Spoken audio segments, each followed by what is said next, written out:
Assalamualaikum warahmatullahi wabarakatuh.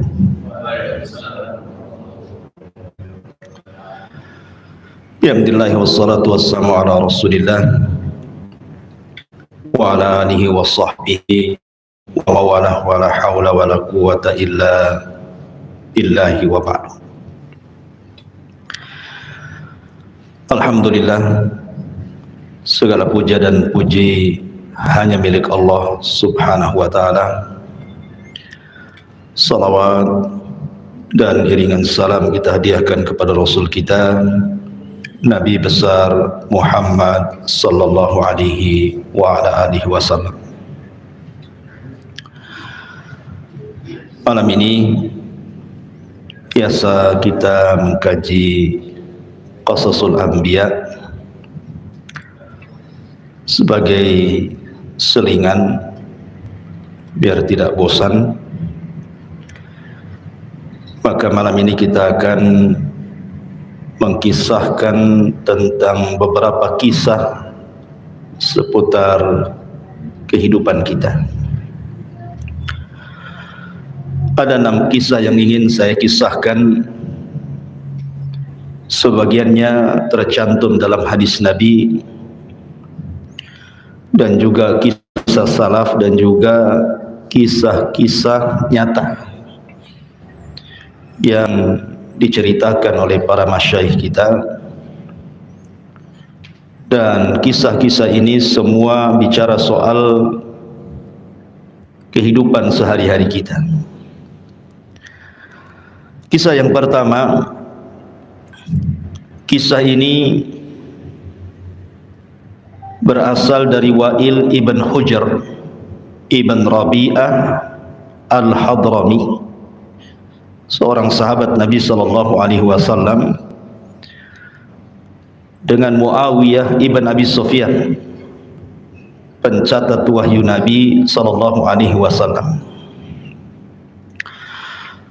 Ma'asyiral muslimin yang dimuliakan Allah subhanahu wa ta'ala, Nabi SAW ketika di tengah-tengah perjanjian Hudaybiyah, maka banyak wufud, kabilah-kabilah dari beberapa kabilah yang datang kepada Rasul untuk mengislamkan diri mereka. Nah, salah satunya adalah Wa'il ibn Hujr al-Hadrami ini. Jauh-jauh datang dari Yaman menghadap Nabi SAW, ingin masuk Islam dan berbaiat. Wa'il ibn Hujr al-Hadrami ini karena dia baru masuk Islam dan bapaknya termasuk dari raja-raja Yaman, jadi dia turunan raja daripada raja-raja Yaman.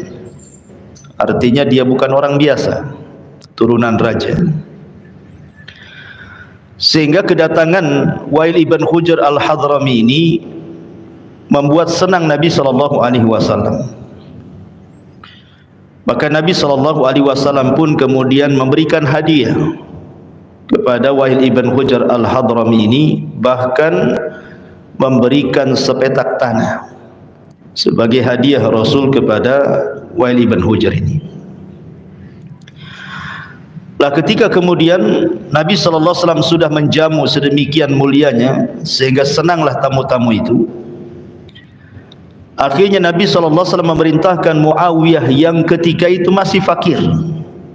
Muawiyah itu dulunya miskin sekali, sampai ketika ada seorang janda datang kepada Nabi SAW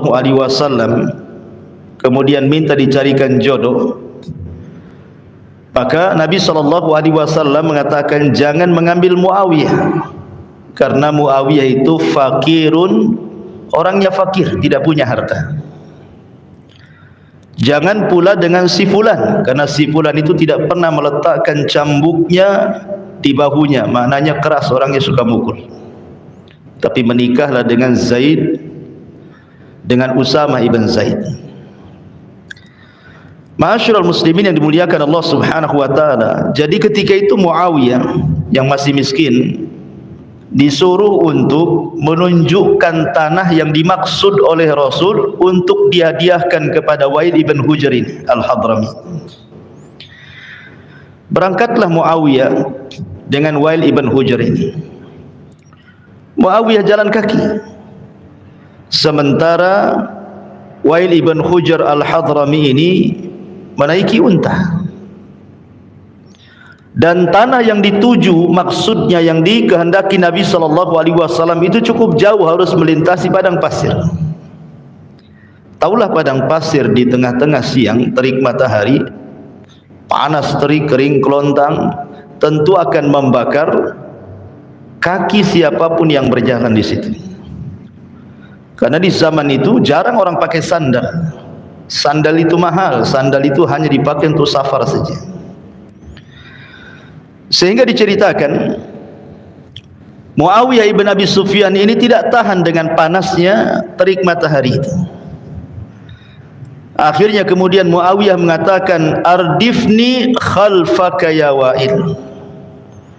Bagaimana kalau seandainya boncengkan aku di belakang untamu itu, biar aku tidak jalan kaki, kepanasan kakiku ini. Tapi jawaban Wa'il ibn Hujr, karena waktu itu dia baru masuk Islam, masih ada kesombongannya karena dia putra daripada raja-raja Yaman. Ya, jadi pengaruh kekuasaan Yaman masih ada pada dirinya. Karena memang begitu kan, biasanya walaupun dia bukan raja tapi anak raja, adalah kesombongan sedikit. Sama dengan dulunya mantan polisi, mantan jenderal, purnawirawan gitu ya. Masih kayaknya tugas saja padahal sudah pensiun gitu. Gayanya masih gaya militernya, itu tidak bisa dihilangkan. Ya. Jadi akhirnya kemudian kata Wa'il ibn Hujr al-Hadrami ini, dia mengatakan, la takun min ardafil muluk. Bonceng. Kalau memang tidak bisa dibonceng, maka pinjamkan sandalmu kepadaku. Tapi lagi-lagi kemudian Wa'il ibn Hujr dia mengatakan tidak. Ketika dia mengatakan a'tini na'laka, kalau gitu pinjamkan sandalmu, dia mengatakan tidak. Sandal ini sandal mahal. Sandal mahal. Ini sandal biasa dipakai oleh turunan raja. Kau tidak pantas memakainya. Kalau engkau mau, maka berjalanlah di samping unta. Jadi kalau matahari sebelah sana, kan ada naungan di samping unta itu. Bayangkan coba, berapalah naungan unta itu. Kalau untanya kecepatan, ya kena matahari lagi, kan itu ya. Kemudian kakinya pun panas di tengah padang pasir. Sampailah kemudian di tanah yang dituju itu, kemudian ditunjukkan, inilah tanah yang dihadiahkan Rasul untuk. Kemudian berjalanlah waktu, tidak berjumpa lagi antara Muawiyah dengan Wa'il ibn Hujr al-Hadrami. Sampai akhirnya takdir pun membalik semuanya. Nabi SAW meninggal. Khalifah dipegang Abu Bakar. Abu Bakar meninggal, khalifah dipegang Umar bin Khattab. Umar meninggal, dipegang Uthman. Uthman meninggal, dipegang Ali. Ali meninggal, dipegang anaknya Ali Hasan ibn Ali. Cuma 6 bulan. Setelah itu kekuasaan diberikan kepada Muawiyah. Muawiyah jadi raja. Di zaman Rasul dia miskin. Sekarang Muawiyah jadi raja kaum muslimin. Dialah raja pertama dalam Islam yang disabdakan Nabi SAW, Malikun wa rahmah, raja yang penuh dengan keberkahan. Wa'il ibn Hujr al-Hadrami ini tentu kaget kan, sekarang Muawiyah sudah kaya tuh. Dia pula jadi miskin. Dulu dia anak raja, sekarang dia miskin. Bagaimanapun dia harus datang kepada Muawiyah berbaiat. Karena kan rajanya Muawiyah. Subhanallah, dengan malu-malunya kemudian Wa'il ibn Hujr al-Hadrami ini menghadap Muawiyah ibn Abi Sufyan, dan Muawiyah masih mengenalinya. Tapi Muawiyah ini orang baik. Disuruh duduk, kemudian Muawiyah mengingatkan zaman dulu tuh, lihat. Ya. Masih ingat wahai Wa'il, dulu di zaman Nabi SAW katanya, kata Muawiyah gitu kan. Ya. Kata Wa'il, ya. Kemudian Wa'il mengatakan dengan penuh penyesalan, dia mengatakan seandainya waktu itu bisa diputar kembali katanya. Ketika engkau minta naik di atas tunggangan untaku, kau yang naik, aku yang turun katanya. Katanya dia kan. Maksudnya apa? Maksudnya di sini dunia itu bisa terbalik kapanpun. Tapi Muawiyah ini orang baik, tetap dia tawadhu dan tetap memberikan hadiah besar kepada Wa'il ibn Hujr al-Hadrami ini. Maka dari sini ada faedah yang sangat luar biasa ikhwan. Dan ini risalah kepada orang-orang yang Allah berikan kekayaan, risalah kepada orang-orang yang Allah berikan pangkat jabatan dan kepemimpinan, risalah kepada siapapun yang diberikan jabatan baik dalam perusahaan atau yang lainnya, atau risalah pada siapapun yang mungkin dihargai masyarakat hari ini. Ingat bahwa Allah subhanahu wa ta'ala memberikan itu semua hanya titipan belaka, dan Allah mampu membalik semuanya. Kita lihat banyak orang kaya miskin mendadak, banyak orang yang kemudian tadinya di atas tiba-tiba turun, banyak pemimpin-pemimpin yang sangat dihormati akhirnya jadi rakyat jelata dan dihinakan, banyak orang-orang yang berkuasa jadi rendah, dan begitu seterusnya. Ini kuasa Allah subhanahu wa ta'ala. Maka dari kisah ini ikhwatu fiddin, kita diajarkan agar jangan pernah menyombongkan kepada siapapun, karena Allah mampu membalik segalanya. Ingat kisah yang dulu pernah saya ceritakan tentang kisah Malik ibn Dinar rahimahullahu ta'ala, di mana Malik ibn Dinar ini menegur Muhallib ibn Abi Sufrah. Muhallib ibn Abi Sufrah ini seorang gubernur di Khurasan kala itu. Jadi ketika dia hendak menggerakkan pasukan untuk perang, dia berjalanlah di arah pasukan itu dengan membusungkan dada. Maka Malik ibn Dinar mengatakan, janganlah kau seperti itu. Inna hadhil misyah mabghudatun min kibalillahi wa rasulih.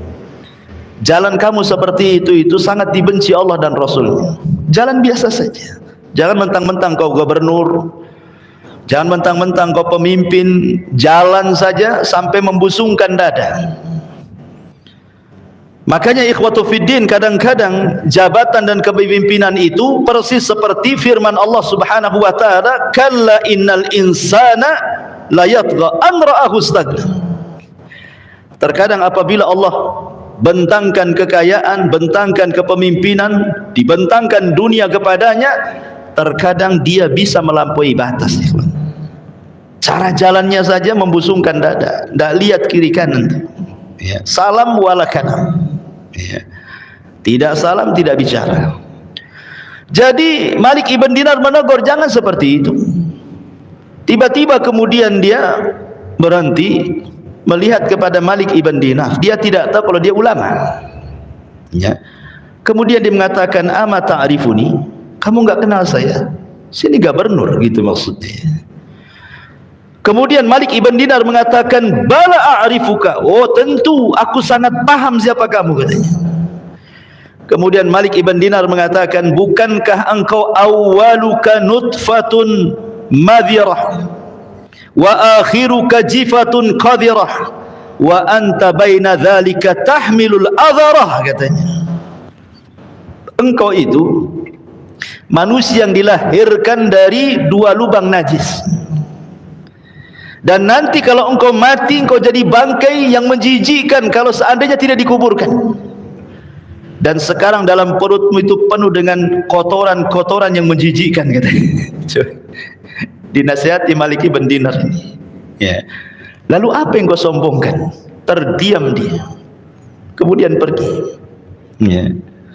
Ma'asyiral muslimin yang dimuliakan Allah subhanahu wa ta'ala, maka siapapun yang menyombongkan diri di dunia Ada akibat. Terkadang Allah Subhanahu wa taala berikan akibat itu cash di dunia, ya kawan.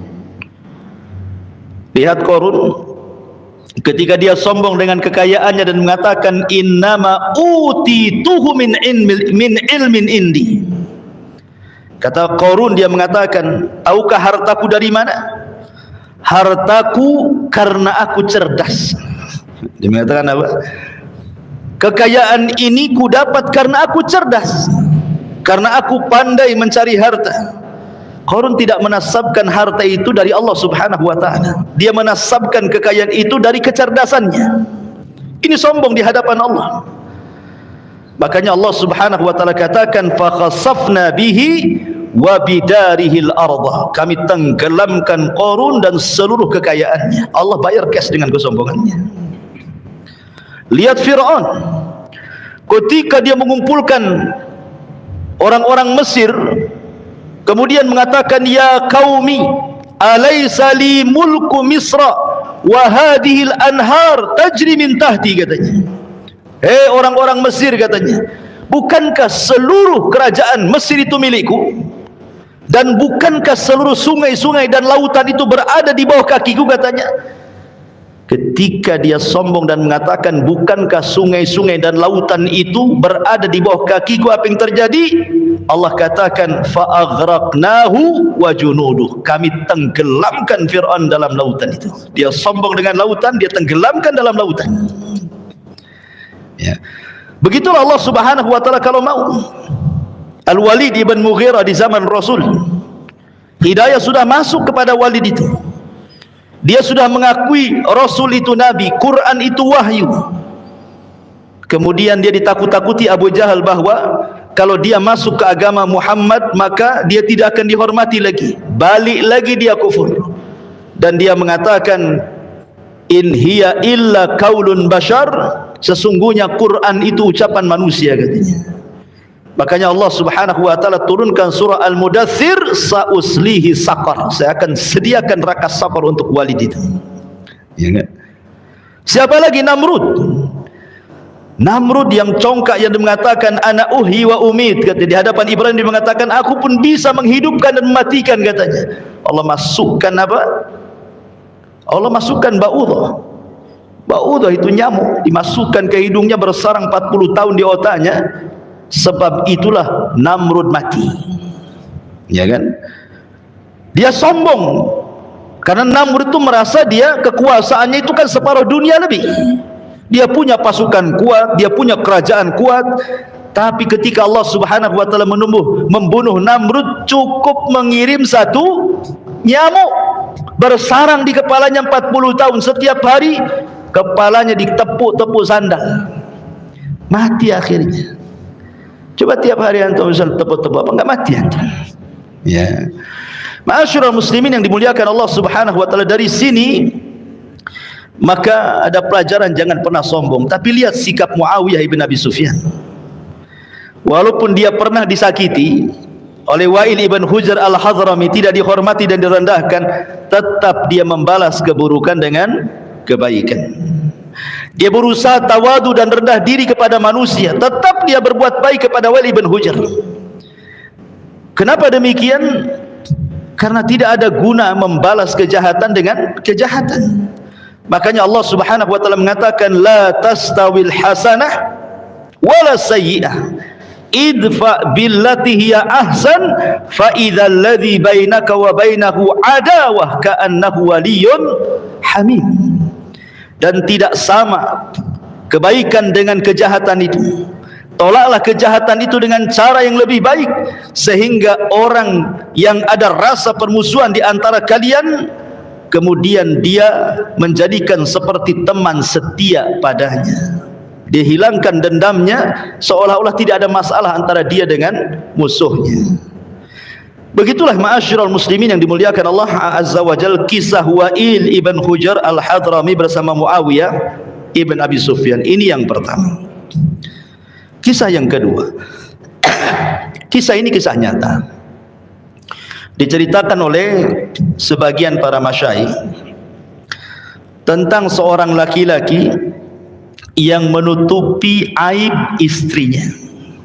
Bagaimana ceritanya? Jadi ada imam masjid di sana, Saudi sana. Jadi dia bermimpi, imam masjid ini bermimpi.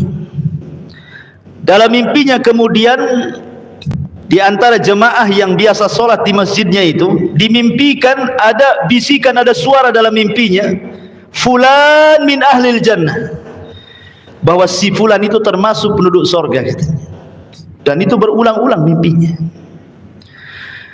Imam masjid ini heran karena biasa-biasa saja. Dia makmum, tahulah hari-hari ketemu dengan dia. Tetapi dia sangat berhusnudzon kepada orang itu, bahwa ini bukan mimpi biasa, ini adalah tabsyir, kabar gembira untuk anak muda yang biasa solat di belakangnya. Suatu hari ketika jamaah sudah pada pergi satu, dia tahan tuh anak muda itu.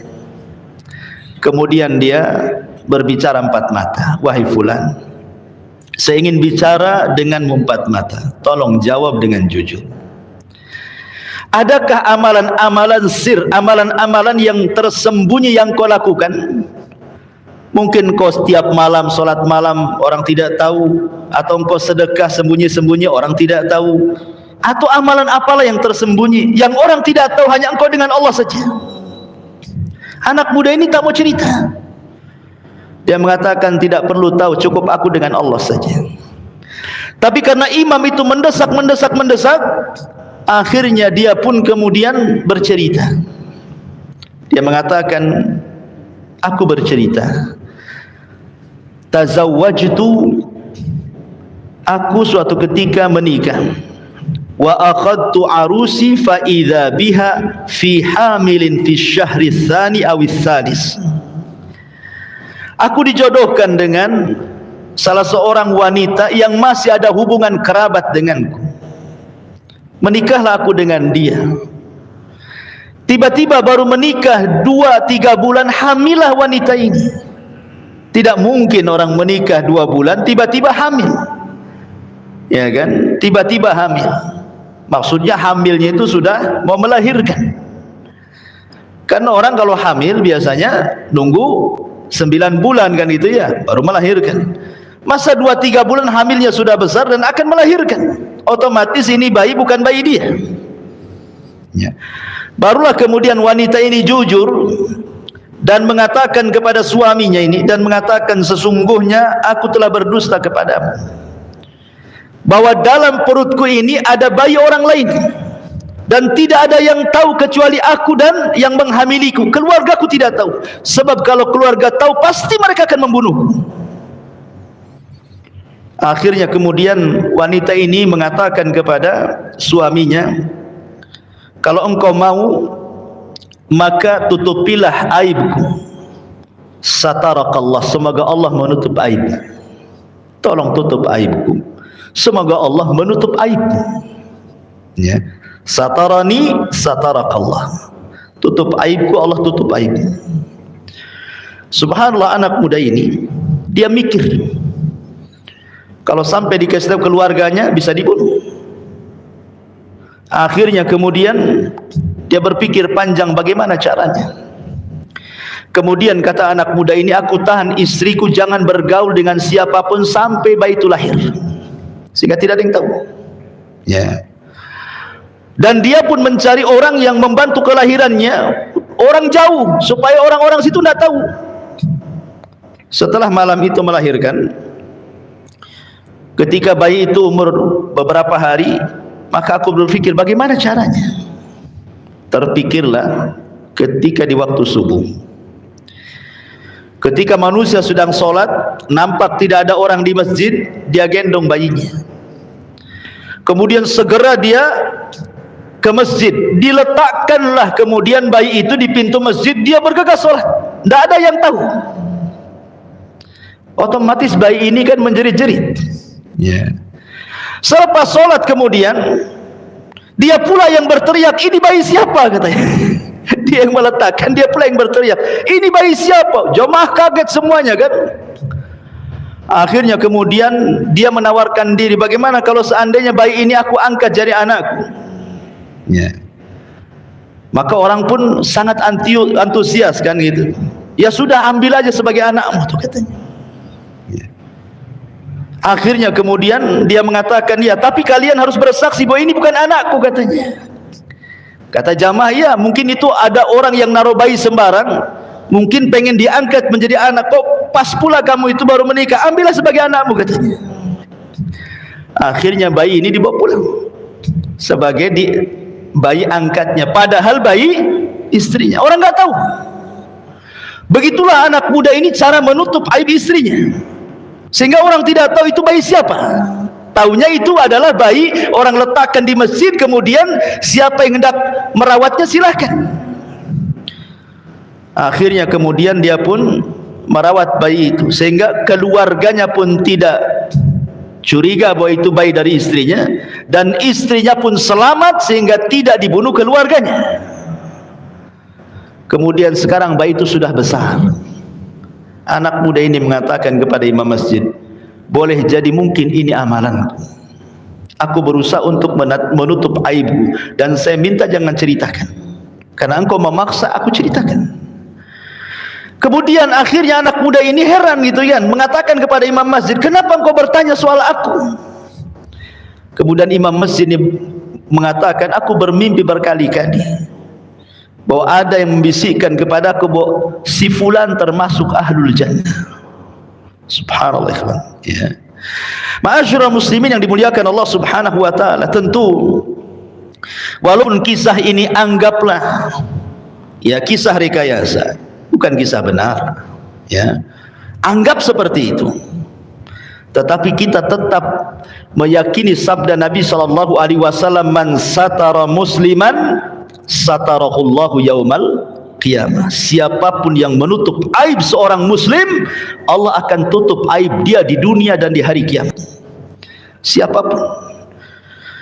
Dari sini ma'asyiral muslimin yang dimuliakan Allah Subhanahu wa taala, siapapun yang tidak pernah membuka aib orang, Allah muliakan orang itu.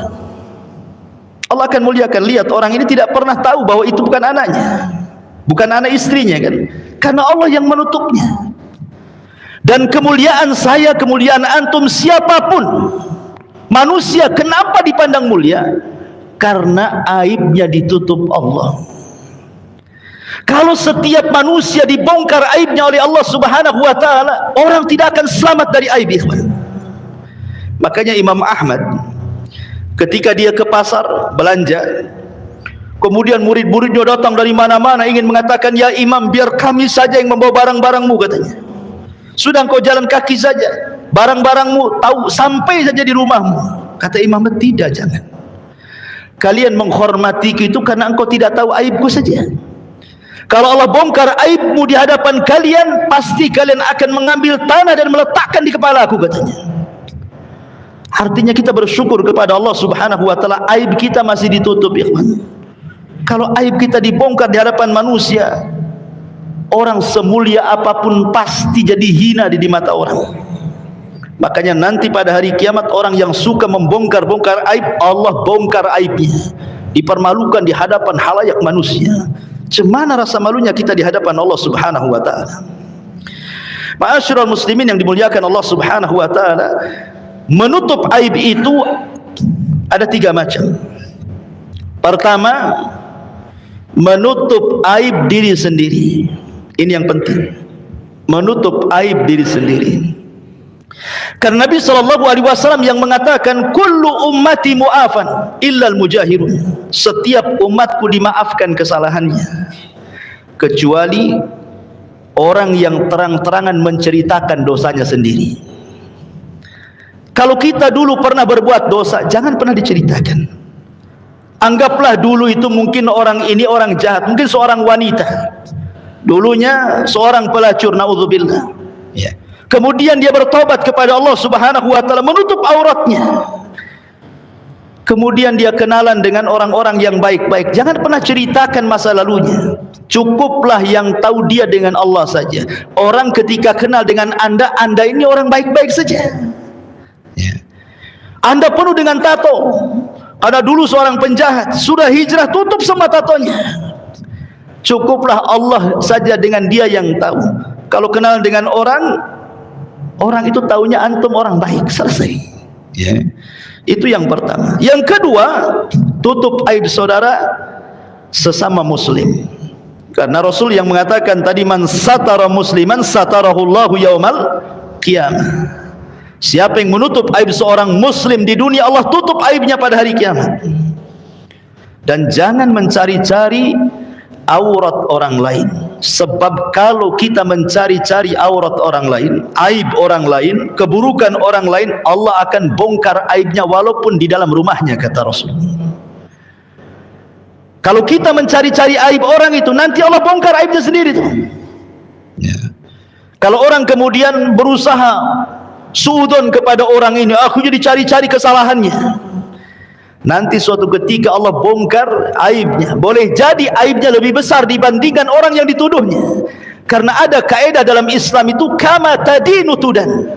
Sebagaimana engkau melakukan sesuatu keburukan kepada orang, nanti Allah kirim orang yang berbuat lebih buruk kepada kamu.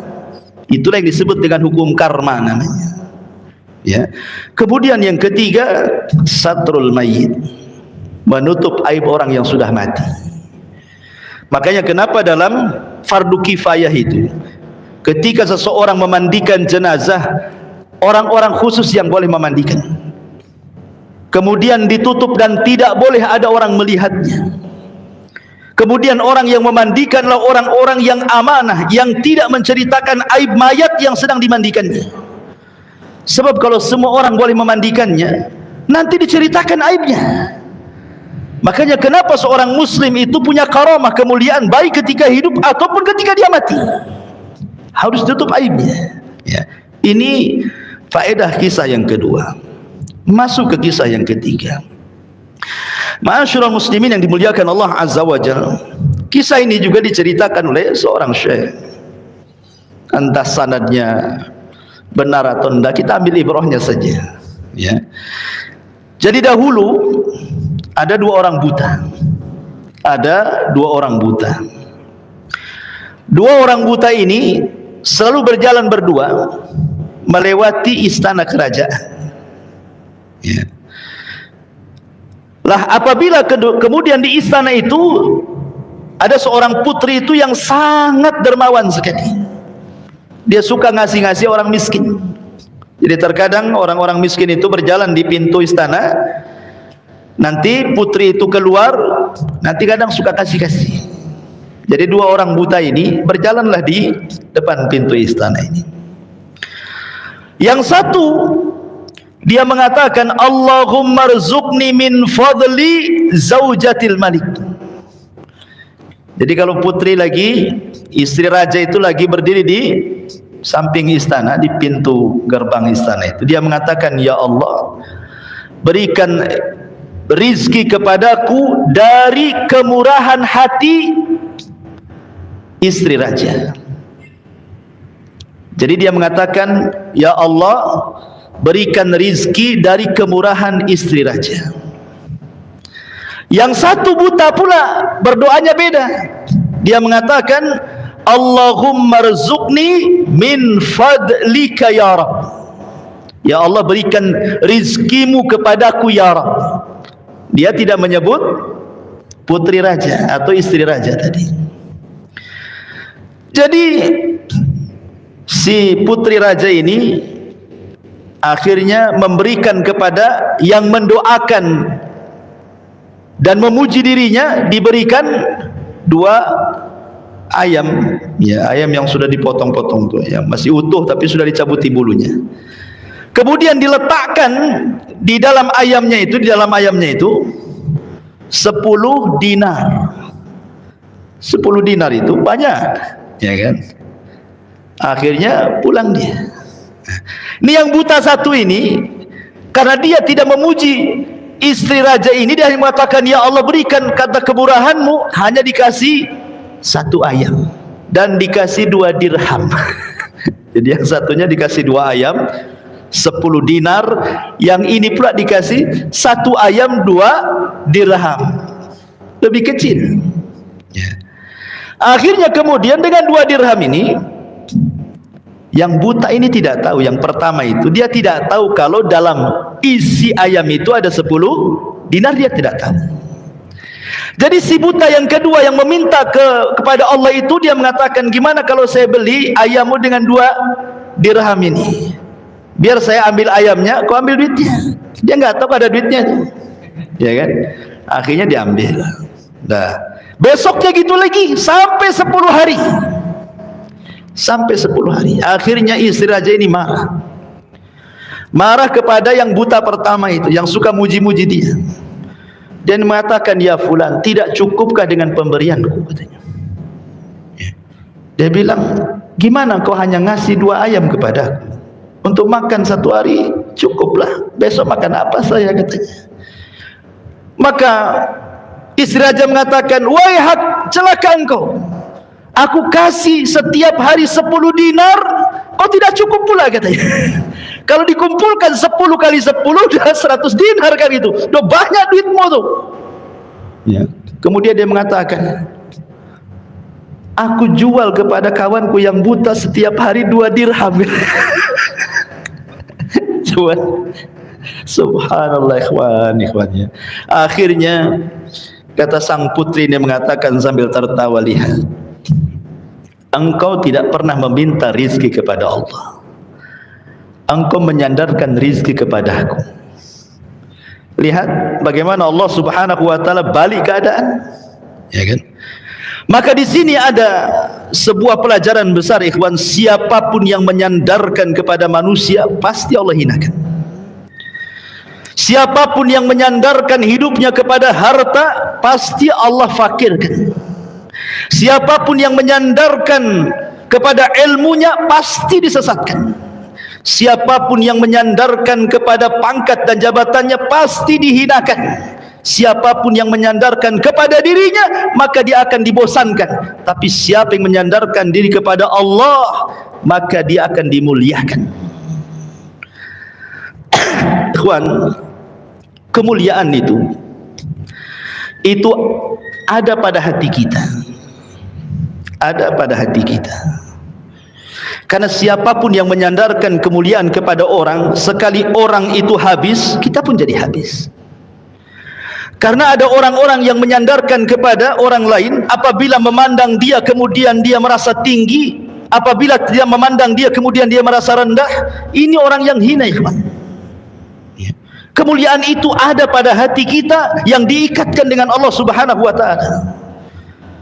Makanya Nabi SAW mengajarkan sebuah doa yang luar biasa. Ketika Nabi SAW dia pulang dari Taif dalam kondisi dilempari batu, berdarah-darah, nggak karu-karuan, lari 1 mil bersama Zaid ibn Harithah. Sepanjang jalan Nabi SAW hanya mengatakan, Allahumma ilaika ashku dha'fa quwwati wa qillati hilati wa hawani 'alan nas. Anta rabbul mustad'afin wa anta rabbi. Ila man takiluni? Ila aduwin yatajahhamuni aw ila qaribin malaktahu amri. Illam takun alayya sakhatun fala ubali. Subhanallah, indah sekali ini doa Nabi. Jadikan doa ini dalam kehidupan antum, tenang antum.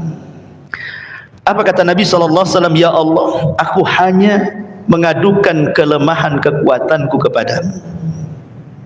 Sedikitnya pengalaman dakwahku untukmu, dan hinanya aku di mata manusia.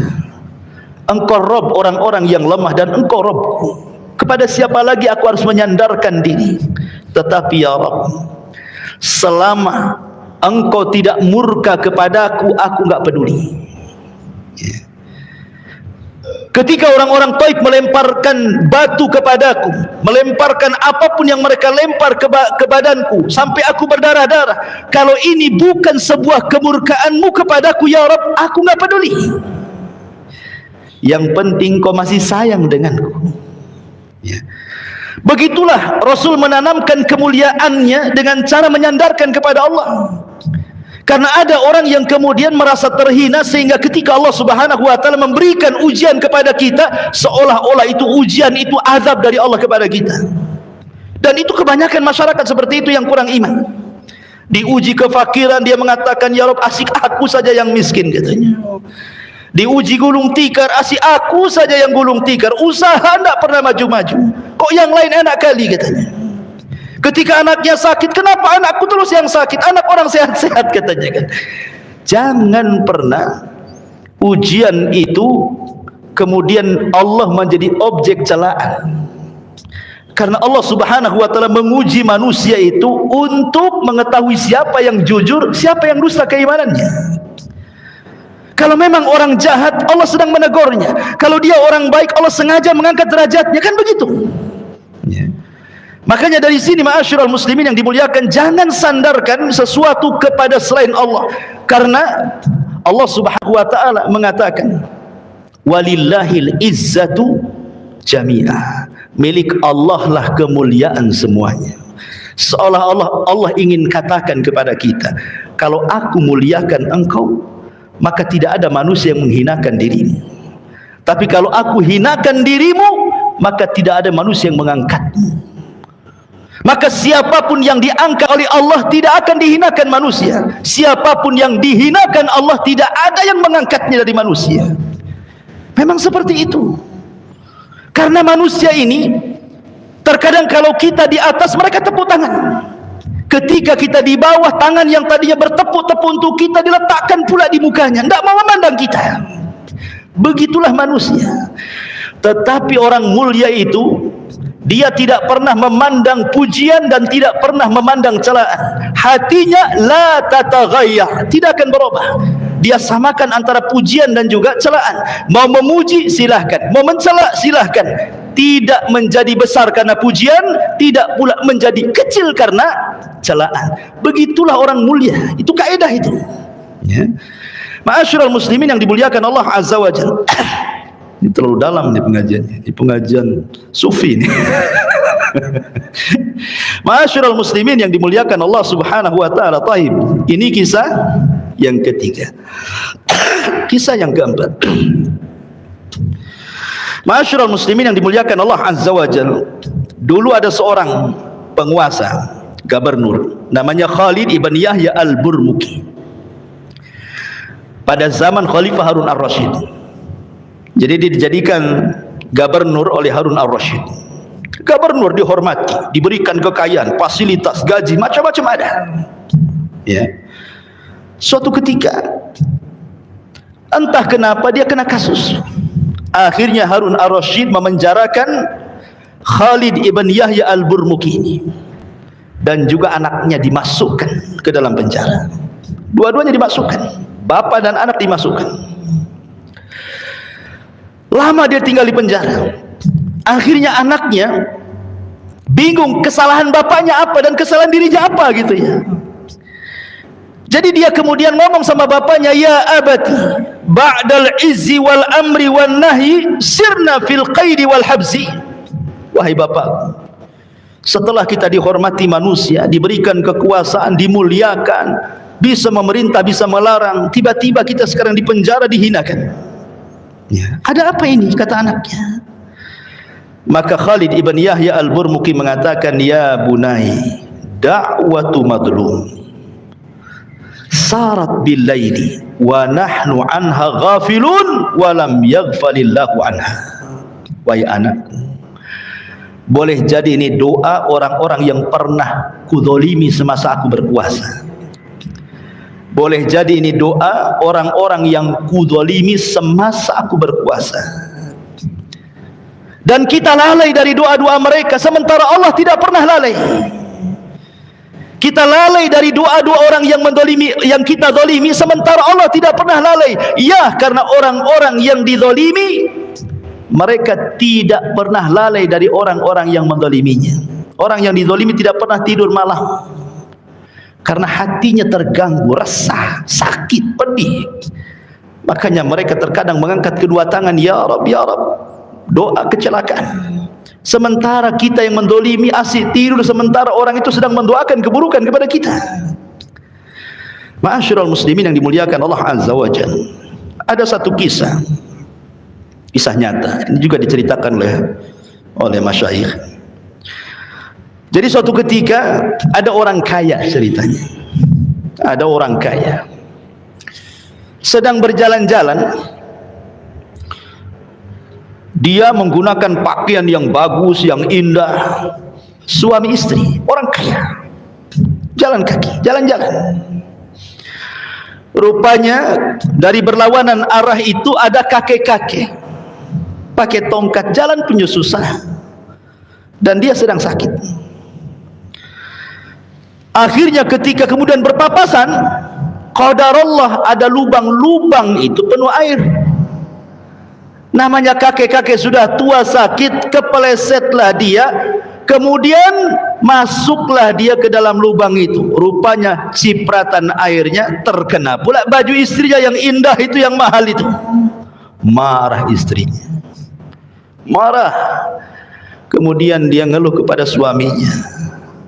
Suaminya terpengaruh dengan istrinya, akhirnya mendekati kakek itu, ditamparnya kakek itu. Coba bayangkan ya. Akhirnya kakek itu kemudian mengucapkan sesuatu, anak muda ini tidak tahu dia sedang mengucapkan apa. Akhirnya kakek ini pulang dengan sedih. Kemudian anak muda dan istrinya, orang kaya ini, pulang juga mau ganti pakaian ya. Entah kenapa baru sampai di rumah kepelesetlah suaminya, kemudian terbentur kepalanya, mati ceritanya. Akhirnya istrinya nuduh, jangan-jangan disihir kakek tadi, katanya. Jangan-jangan kakek itu penyihir itu, katanya. Akhirnya kemudian dituduhlah kakek itu penyihir. Keluarganya kumpul, akhirnya melapor ke mahkamah. Dipanggillah kakek itu di persidangan. Di sini hakim kemudian bicara, wahai kakek, saya ingin bertanya, betul apa yang dikatakan keluarga korban ini, bahwa engkau menyihir suaminya? Ya. Kata kakek ini, aku bukan seorang penyihir. Kemudian diceritakan, aku hanya jalan, ada lubang, kepeleset, masuk lubang, cipratannya terkena pakaian wanita itu ngadu sama suaminya, tiba-tiba suaminya nampar aku. Aku pun tidak bisa apapun kecuali hanya bisa berdoa. Apa doanya? Laqad araka quwwatahu fiyya fa'arini quwwataka fihi. Aku hanya ngomong gitu saja. Ya Allah, engkau sudah tahu kekuatan dia kepadaku, aku tidak bisa membalasnya, tapi tolong tampakkan kekuatanmu kepadanya. Hanya ngomong itu saja. Masa itu sihir, katanya. Hanya ngomong begitu itu sihir. Akhirnya kata sang hakim, ini bagus sekali kata-katanya ya, kepada istri daripada suami yang mati ini. Dia mengatakan, ya, engkau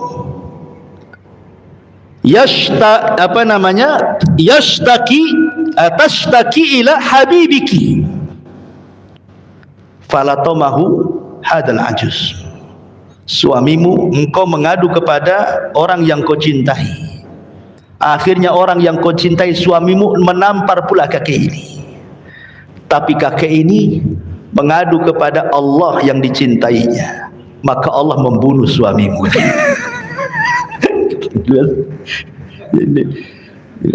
Impas kan, selesai kan. Engkau mengadu pada suamimu, suamimu nampar kakek ini. Kakek ini ngadu sama Allah, Allah bunuh suamimu. Selesai, tidak ada persidangan.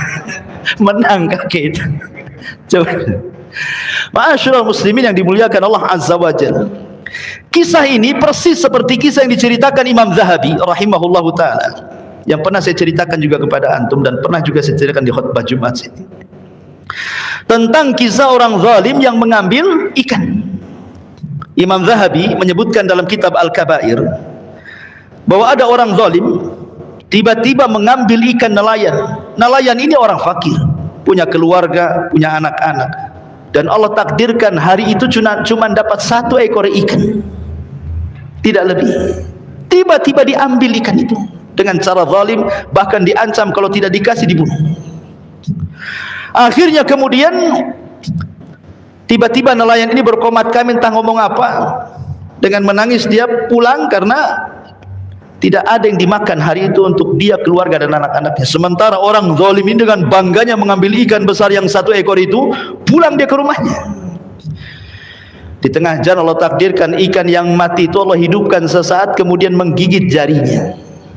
Ya, digigit ikan biasa saja, darah sedikit, dimasak, dimakan, lezat. Malamnya baru terasa gigitan itu. Rupanya gigitan itu makin sakit, menjerit-jerit tidak karuan, sehingga dia merasakan sakit yang tidak tahu rasa sakitnya kecuali Allah, saking sakitnya. Keesokan harinya dia datang ke tabib, ke dokter, diperiksakan. Rupanya kata tabib, ini tidak bisa dibiarkan, karena ini bisa sudah sampai ke pergelangan, harus diamputasi. Itu satu-satunya, terpaksalah dipotong tangannya. Pergelangannya hilang. Ya. Dikiranya mau sembuh tuh, rupanya tidak sembuh juga. Menjerit-jerit tiap malam dia. Datang lagi ke tabib, rupanya bisanya sudah sampai di sikut sini. Akhirnya dia datang ke tabib lagi, kata tabib harus diamputasi juga sikutnya, habis dipotong lagi di sini. Dikiranya sembuh, rupanya tidak, makin menjalar, bisanya sampai ke sini, harus dipotong sininya, habis tangannya harus dipotong. Dokter ini heran. Dokter ini orang soleh, dia tanya, ya fulan, kamu ini kenapa? Aku biasa menangani kasus-kasus seperti ini, tapi nggak seperti kamu, katanya. Baru dia cerita bahwa aku mendolimi orang, ngambil ikannya, tiba-tiba ikan itu menggigit aku, beginilah kejadiannya, katanya. Kata dokter, la ilaha illallah, seandainya pertama kali kau datang kepadaku sebelum tanganmu tidak ada yang dipotong, kau cari tuh orang yang punya ikan, kau minta maaf, tidak mungkin kupotong tuh tanganmu, katanya. Sebelum kupotong semuanya, cari orang itu, cari orang itu, ya. Setelah ketemu, akhirnya kemudian dia minta maaf. Samihni ya fulan, maafkan aku wahai fulan. Karena melihat kondisinya, akhirnya sang nelayan ini pun memaafkan. Setelah memaafkan, subhanallah, secara mukjizat sakit yang dideritanya langsung hilang. Denyut-denyutnya itu langsung hilang. Sejak itulah dia setiap ketemu orang dia berteriak-teriak di pasar-pasar, di jalan-jalan, di keramaian orang. Apa teriakannya? Man ra'ani fala yadlim minhu ahada. Siapapun yang melihat kondisiku, jangan pernah berbuat zalim pada siapapun. Ini disebutkan Imam Zahabi di dalam kitabnya Al-Kabair. Dan ini juga sama persis seperti kejadian Sa'id ibni Zubair dengan Hajjaj ibn Yusuf Al-Thaqafi. Hajjaj ibn Yusuf Al-Thaqafi itu seorang penguasa zalim, gubernur yang sangat zalim, yang diletakkan oleh Abdul Malik ibn Marwan. Berapa nyawa sahabat dibantai dia, berapa banyak nyawa para tabi'in dibantai dia. Bukan ratusan, ribuan sahabat dan tabi'in dibantai dia. Bahkan Abdullah ibn Zubair mati di tangannya, sahabat Nabi, ya kan? Jadi ketika dia berjumpa dengan Sa'id ibn Zubair, murid daripada Abdullah ibn Abbas radhiyallahu anhuma, hendak dibunuh, ya. Tapi Sa'id ini orangnya pemberani, dia tidak takut mati. Ketika dia mengatakan, Hajjaj mengatakan, ingin seperti apa aku bunuh kau ini? Ingin digantung, ingin digorok, ingin apa? Terserah. Sebutkan cara pembunuhanmu, katanya. Kata Sa'id, terserah kamu, kau membunuh aku dengan cara apapun terserah, katanya. Kemudian dia membaca ayat. Makin emosi Hajjaj ibn Yusuf. Hajjaj ibn Yusuf ini hafal Quran dan cinta dengan Quran, dan dia suka dengan para penghafal Quran. Hajjaj ibn Yusuf ini walaupun dia penghafal Quran, tapi zalimnya naudzubillah, ya, karena kekuasaan. Dan walaupun jahat, dia tidak pernah korupsi. Ketika dia meninggal, Hajjaj itu tidak ada satu dirham pun ada padanya. Tapi memang dia jahat orangnya, ya. Jadi Sa'id ibn Zubair kemudian sebelum dibunuh dia membacakan doa. Allahumma la tusallithu ala ahadin yaqtuluhu ba'di. Ya Allah, jangan kau kuasakan kepada Hajjaj siapapun yang dibunuh setelahku, cukup aku yang terakhir, katanya. Sudah banyak nyawa para sahabat dibantai dia, sudah banyak nyawa kibarut tabi'in dibantai dia, cukup aku yang terakhir. Jangan kau kuasakan kepada orang zalim ini nyawa siapapun setelahku, kata Sa'id bin Zubair radhiyallahu anhu ini. Subhanallah. Kemudian kata Hajjaj murka karena mendengar doanya, izbahu, sembelih dia, sembelih dia. Akhirnya disembelih mati. Selang beberapa waktu setelah Sa'id bin Zubair meninggal, maka Hajjaj mengalami sakit yang luar biasa, berteriak-teriak sampai para penjaganya bingung apa yang dilakukan oleh Hajjaj bin Yusuf ini. Malak, ada apa dengan kamu? Kemudian dia berteriak, aku bermimpi dan mengatakan, mali wali Sa'id, ada apa dengan Sa'id bin Zubair, ada apa aku dengan Sa'id bin Zubair, katanya. Dia ngomong gitu terus sampai akhirnya Allah wafatkan dia. Itu Hajjaj bin Yusuf. Lihat bagaimana doa orang-orang yang dizalimi. Makanya Imam Abdul Qayyim rahimahullah ta'ala mengatakan, walaupun antum menzalimi orang kafir sekalipun, anggaplah yang antum zalimi itu orang kafir, bukan muslim. Tapi kalau orang kafir mengatakan ya Rabb, ya Allah, maka Allah subhanahu wa ta'ala akan mengatakan, wa izzati wa jalali la ansurannaka walau ba'dahin. Dalam hadis qudsi Allah akan mengatakan, demi kemuliaanku dan demi keagunganku, aku akan tolong engkau dalam waktu yang sangat singkat. Artinya Allah akan di samping orang kafir, bukan karena kekafirannya, karena dia dari pihak yang dizalimi masalahnya. Allah tidak suka dengan kezaliman. Jadi pembahasannya soal zalim, bukan kekafiran, karena Allah itu la yuhibbul zalimin, la yuhibbul zalimin. Allah tidak suka dengan orang-orang zalim. Ini kisah yang keempat. Masuk kisah kelima. Ma'asyiral muslimin yang dimuliakan Allah subhanahu wa ta'ala, kisah yang kelima ini diriwayatkan Imam Bukhari. Nabi SAW bercerita tentang seseorang di zaman Bani Israel. Hadis sahih dikeluarkan Imam Bukhari. Dahulu di zaman Bani Israel ada seorang laki-laki, dia peniaga, tijarah, kemudian khasir, bangkrut. Biasalah orang berniaga itu kadang untung kadang buntung, ya biasa. Ya. Jadi orang ini bangkrut, kemudian cari modal. Dia mencari-cari orang untuk bisa dipinjami duitnya. Maka adalah orang terkenal yang suka membantu orang. Dia datang kepada orang itu, tidak kenal, bukan kawan, bukan siapa-siapa, enggak kenal. Cuman dia mengatakan, ya fulan, aku lagi bangkrut, bisakah engkau meminjamkan kepadaku 1000 dinar, 1000 dinar, banyak 1000 dinar itu kawan, bukan sedikit. Dinar itu kalau diemaskan 4 gram emas lebih, 1 dinar kali 1000, ya, itu bisa, kalau disatukan emas bisa 5 kilo tuh.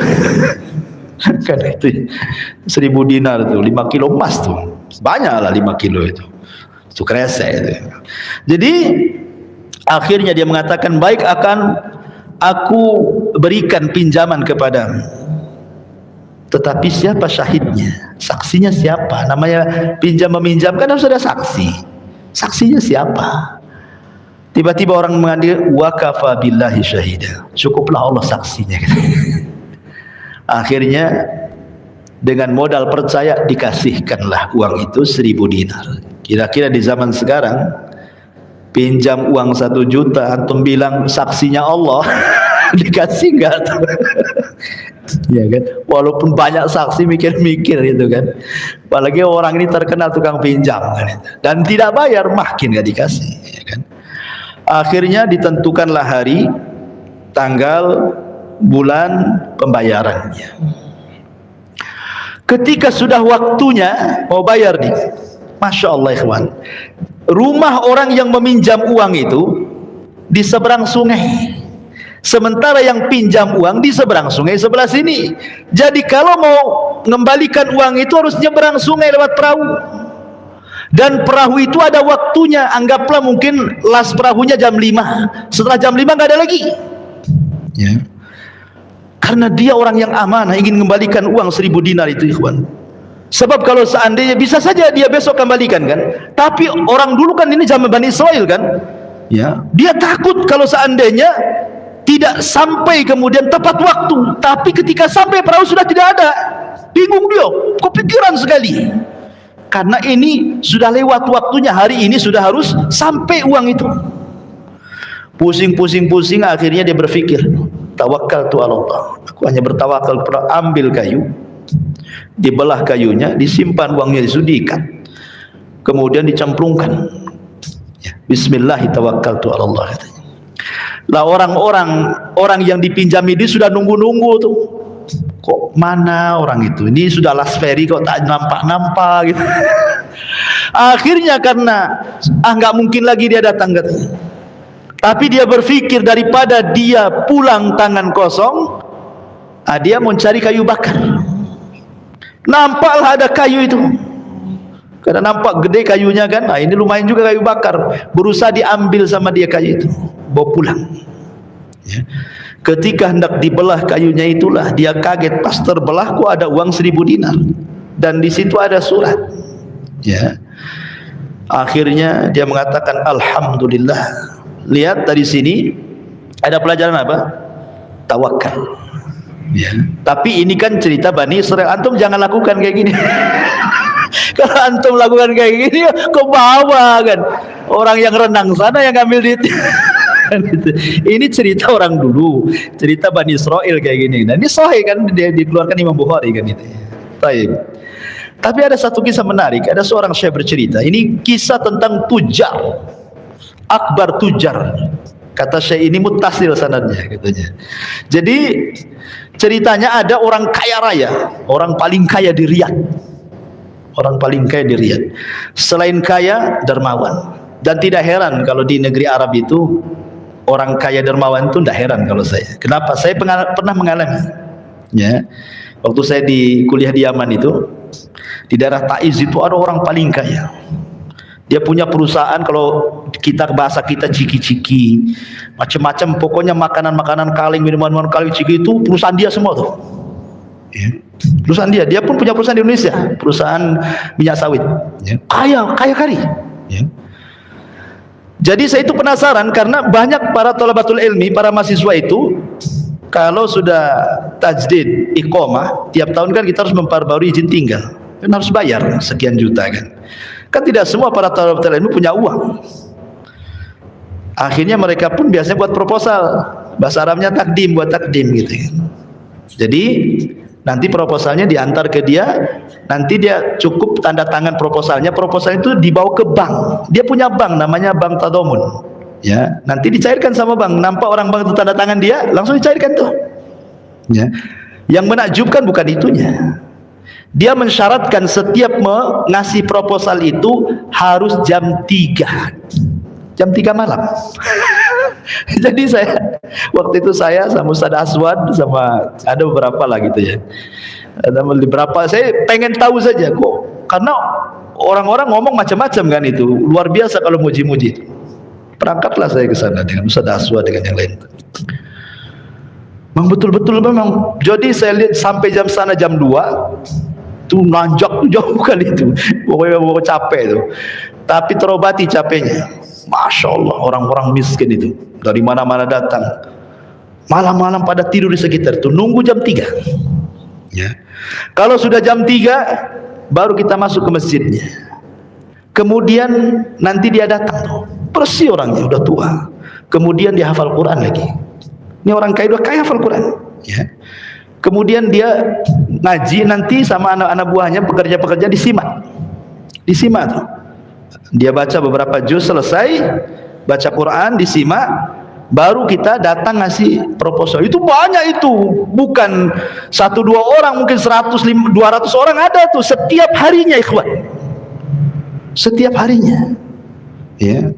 Dan ngasihnya bukan sedikit, 3 juta, 5 juta, 10 juta, tengok kebutuhan setiap hari. Nanti ngambil uangnya di bank dia, nanti ke Son'a, di banknya ada, di situ cabangnya, kita datang dikasih. Artinya saya nggak heran kalau orang-orang sana itu memang sudah kaya, dermawan luar biasa. Nggak heran kalau di sana, di Indonesia heran saya. Karena jarang yang gitu. Biasanya kalau orang kaya kalau nyumbang ya sekali-kali itu pun manggil wartawan. Ingin viral kan gitu ya. Kan itu ya. Antrinya tengok sampai ngalahin buri katanya. Tapi orang sana biasa. Jadi ini yang bercerita, ini cerita di Riyadh itu ada Akbar Tujar, memang pedagang besar, orang kaya, dermawan. Jadi setiap Ramadan, kata Syekh ini bercerita, suka membagi-bagi zakat dan infak ini. Jadi suatu ketika dia sedang pergi ke daerah-daerah yang banyak orang miskin itu, lelah dia, kemudian siang-siang dia pun kemudian cari masjid tidur. Dalam tidurnya dia bermimpi, idhab ila mantiqati fulanin fa inna fiha abdun li mundu thalatha ayyamin la yuftir illa al-ma, katanya. Dalam mimpinya orang kaya ini dibisikkan, kamu harus pergi ke desa fulan, ya, ke desa fulan, cari namanya orang ini. Orang ini hamba, ya, hamba Allah. Dia sudah 3 hari tidak berbuka puasa kecuali dengan air. Kau datang, kemudian fa'atihi ma yakfihi sana, berikan kepada dia uang sebanyak kalau digunakan cukup untuk setahun, katanya. Akhirnya kaget dia, ya, bangun dalam mimpinya, diputar rutenya yang tadinya ke barat jadi ke timur. Dia cari tuh desa yang dalam mimpinya. Akhirnya betul-betul ketemu desa itu. Setelah ketemu dia masuk ke dalam masjid. Rupanya ketika cari-cari namanya, persis ada nama yang dalam mimpinya. Rupanya dia imam masjid itu. Bukan imam rawatib, imam yang sekali-kali gitu. Tiba-tiba setelah sholat, karena sudah asar, dia istirahat, mau menjelang maghrib, kemudian imam ini mengatakan kepada orang asing, nampaknya kau orang asing, saya tidak pernah melihat kamu di sini. Iya, kata bapak ini. Kalau begitu ayo kita ke rumah saya. Ya, kita batalkan puasa seadanya, katanya. Akhirnya kemudian dia ajak ke rumahnya. Kagetlah orang kaya ini. Di rumahnya nggak ada apa-apa. Nggak ada apa-apa, kosong. Hanya ada tikar untuk duduk, untuk tidur keluarganya di situ. Anaknya pun bajunya nggak jelas, ya, robek-robek. Akhirnya kata sang imam masjid mengatakan, silahkan, hanya dikasih air putih saja. Dia mengatakan, seandainya lauli ghairi la'a'taituka akhar, kalau seandainya aku punya yang lainnya pasti aku akan kasih yang lain, tapi yang ada hanya air putih. Demi Allah wahai Tuhan, saya 3 hari tidak berbuka kecuali dengan air putih ini saja, katanya. Cocok dalam mimpinya kan, bahwa orang ini selama 3 hari tidak berbuka kecuali dengan air. Akhirnya dia pun menangis, gemetar badannya. Rupanya betul apa yang dimimpikannya itu, gemetar. Dan dia mengatakan, saya ini hamba Allah yang diutus Allah untuk memberikan harta kepadamu yang mencukupkan engkau setahun. Ketika mendengar itu, menangislah imam masjid ini. Kemudian berteriak-teriak, ya fulan la taftinni bimalik, jangan kau fitnah aku dengan hartamu, jangan kau fitnah aku dengan hartamu, pergi kau dari sini, katanya. Subhanallah, tawakalnya kepada Allah. Seandainya antum di posisi orang ini, pasti nambah, jangan setahun lah Pak, 10 tahun gitu ya kan. Tapi dia bukan la taftinni bimalik, jangan kau fitnah dengan hartamu, pergi ke sana, katanya. Akhirnya orang kaya ini menangis-nangis, mengeluh-ngeluh, tolong terimalah, pokoknya luar biasa, minta diterima. Karena setelah terus mengeluh-ngeluh minta diterima, subhanallah, dia hanya mengambil al-furiyah, hanya mengambil 1.000 real saja, yang hanya cukup seminggu habis, ya, padahal dia mau ngasih untuk setahun. Berapa ribu real itu kan begitu, dia hanya ngambil 1.000 real yang seminggu sudah habis. Ya, dan dia mengatakan, inni tawakkaltu ala Allah, aku punya Allah, katanya. Pergi, katanya. Lihat bagaimana ma'asyiral muslimin yang dimuliakan Allah Azza wa Jalla. Orang kalau tawakal kepada Allah Subhanahu wa taala, maka dia tidak akan pedulikan manusia. Dia punya Allah kok. Ya kan? Taib, ini kisah yang kelima. Yang terakhir, kisah dari Abu Hurairah radhiyallahu an, dan ini dikeluarkan Imam Muslim. Sebagian kita pernah mendengar. Kata Nabi SAW, bainama rajulun bifalatin minal ardi fasami'a sautan fi sahabatin. Ada laki-laki berjalan di galangan sawah, galangan kebun.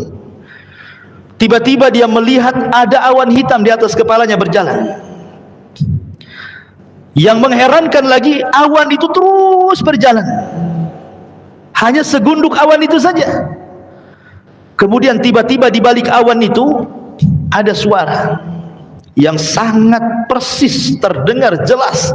Asqi hadiqata fulan. Airi ladangnya fulan ibn fulan, disebut namanya. Anak muda ini heran, siapa yang ngomong? Tengok ke kanan tak ada orang, ke kiri tak ada orang, ke belakang tak ada orang, apalagi ke depan. Dia mandang ke depan tak ada orang. Rupanya suara itu dari langit.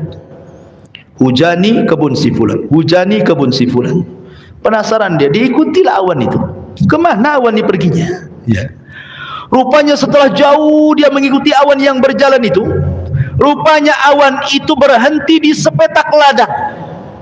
Setelah berhenti di sepetak ladang, awan itu merendah, kemudian hujan. Subhanallah, airnya tidak kena sebelah kanan, sebelah kiri, depan, belakang. Persis hanya di petak itu saja airnya. Apa gak heran tuh? Kenapa ladang seperti itu? Kok gak kecipratan gitu ya? Kenapa di ladang dia saja? Habis itu setelah selesai hujan, awan ini pergi. Dia tunggu, penasaran, ini ladang milik siapa ini? Ditunggu akhirnya. Rupanya selang beberapa waktu datanglah pemilik ladang itu. Kemudian ditanya, ya Abdullah, masmu kawai hamba Allah, siapa namamu? Kata pemilik ladang, nama saya fulan ibn fulan. Kaget dia, kok nama itu persis seperti yang dia dengar di atas awan itu. Berarti ini pemiliknya. Kemudian dia tanya kepada pemilik ladang ini, sebenarnya apa yang kau lakukan dengan ladangmu ini, katanya. Kemudian laki-laki ini bingung dengan pertanyaan itu, ya. Kemudian tanya balik, kenapa kau bertanya seperti itu? Akhirnya diceritakan tadi. Yang punya ladang pun bingung kan gitu kan, karena dia tidak pernah melihat kejadian seperti itu. Barulah dia bercerita, oh boleh jadi dia mengatakan, karena aku selalu apabila panen di ladangku ini, di sawahku ini, aku jadikan panen itu 3 bagian. Sepertiga aku masukkan ke ladang, sepertiga aku sedekahkan, sepertiga untuk hidup aku dan keluargaku. Apakah seperti itu setiap panen? Iya, setiap panen seperti itu. Lihat bagaimana ma'asyiral muslimin yang dimuliakan Allah Azza wa Jalla, terkadang harta yang diberkahi itu pasti tidak akan pernah punah. Pasti ada saja jalannya, rizki itu datang kan. Wa yarzuqhu min haitsu la yahtasib. Kadang Allah Subhanahu wa taala memberikan rizki dari arah-arah yang tidak disangka. Boleh jadi mungkin dia punya 1 pohon mangga di depan rumah, tapi sekali buah banyak gitu kan. Atau pohon jambu sekali buah banyak, bisa dijual gitu kan. Siapa yang tahu? Allah Subhanahu wa taala yang menakdirkan rizki-rizki itu. Maka ma'asyiral muslimin yang dimuliakan Allah, ini semua cerita-cerita tentang kehidupan kita ini. Banyak kisah-kisah tapi juga waktu, ya. Mudah-mudahan kisah-kisah yang sudah diceritakan bisa dijadikan ibrah. Fa'tabiru ya ulil absar. Subhanakallah bihamdika asyhadu an la ilaha illa anta astaghfiruka wa atubu ilaik. Allahu ta'ala alam. Assalamualaikum warahmatullahi wabarakatuh.